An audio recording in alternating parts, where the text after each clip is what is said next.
Brown parents के हिसाब से अगर उनके बच्चे जवान हैं तो ना तो उन्हें ठंड लग सकती है, ना वो थकावट फील कर सकते हैं, ना उन्हें गुस्सा आ सकता है और ना ही वो डिसरिस्पेक्ट फील कर सकते हैं। क्योंकि जैसे ही आप अपने पेरेंट्स के सामने ये कहेंगे कि आज मैंने बहुत काम किया, मैं थक गया हूं, तो वो कहेंगे इसी उम्र में तुम्हें थकावट फील होने लग गई है, जब तुम हमारी उम्र में आओगे तो तुम्हारा क्या हाल होगा।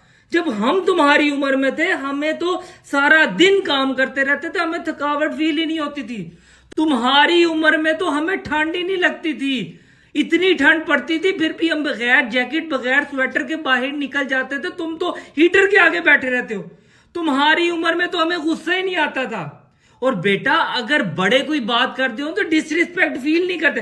भैन क्यों नहीं डिसरिस्पेक्ट फील करते? बड़ा सानू इत्थे जलील करी जाए, असि डिसरिस्पेक्ट फील नहीं कर सकते। ते जे तुहानू ठंड नहीं लगती थी तो साडा की कसूर है? तुसी थकावट फील नहीं करते सी, साडा की कसूर है? हमें तो थकावट